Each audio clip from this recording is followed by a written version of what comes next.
Hello everybody and welcome to the Whiskey Dictionary.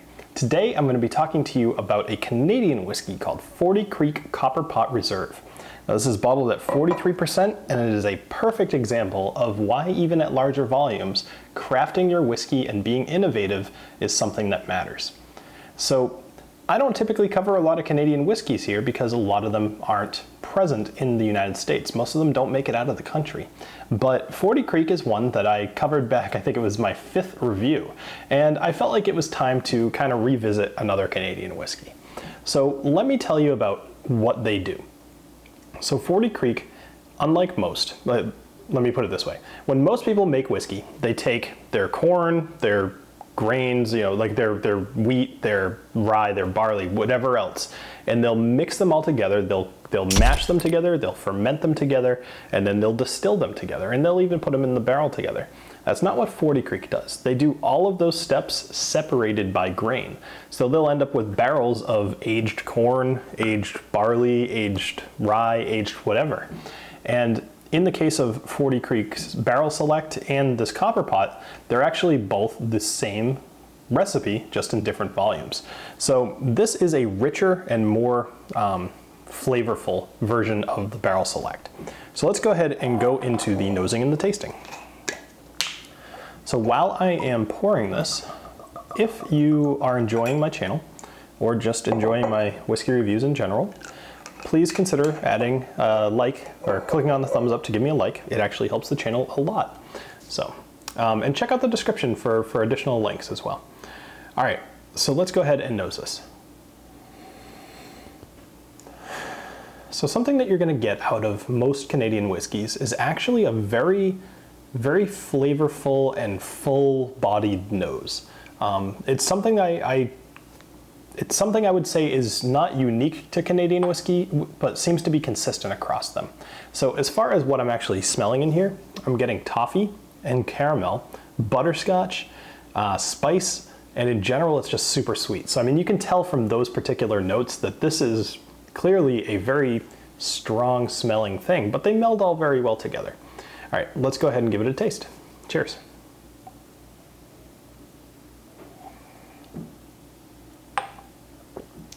So on the tongue, this is actually a fairly complex one, so I'm gonna look at my notes a little bit here.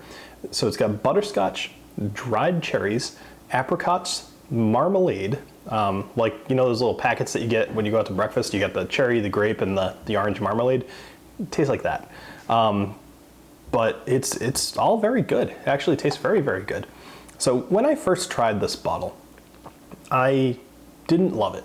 I bought it because I was doing this live stream on World Whiskey Day. A way to make it taste this mapley, in which case I'll be a lot more impressed, but it tastes awful fake. So, all right, so let's see. And I was missing a Canadian whiskey, so I went to the store. I bought Suntory Toki for the Japanese one, and I bought this for the Canadian one. And I didn't love it, but I think the problem there is that I had something like 10 drams in front of me, and this was number 7. And when I nosed it and I tasted it, it was not what I should have been doing at that particular time. I had too many different things going on. I mean, I had Islas in there, I had regular Scotch, I had bourbons, I had ryes, then I had Canadian whiskey and Japanese whiskeys too. I had everything.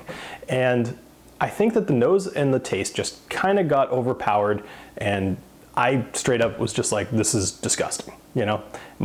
My opinion has completely changed on this whiskey, and I'm very happy to see that because there's, like I said, there's not a ton of Canadian whiskeys down here.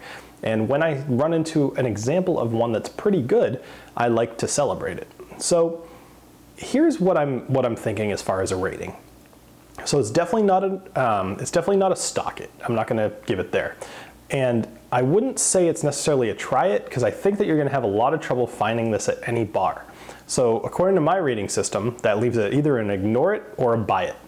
Now, I would say ignore it if it was expensive, but it's not. It's $22. And for that price, it's a great value. So I'm gonna give this one a buy it, only because you're not gonna be able to try it. But I like this. I'm gonna enjoy probably every drop of this. A lot of times I give my bottles away. This will not be one of them. So thank you for joining me here on the Whiskey Dictionary, and I appreciate you joining me, and I will see you next time. Cheers. Today I'm going to be covering I'll be covering the Forder Creek, yeah, made by the wonderful people north of us. America's hat, Canada. America's hat. Same way. They're just. That just scared the shit out of me. What did I even say that made Alexa talk?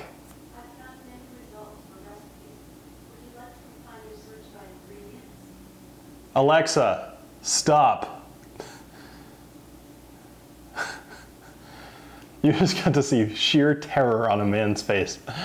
Oh, that was scary.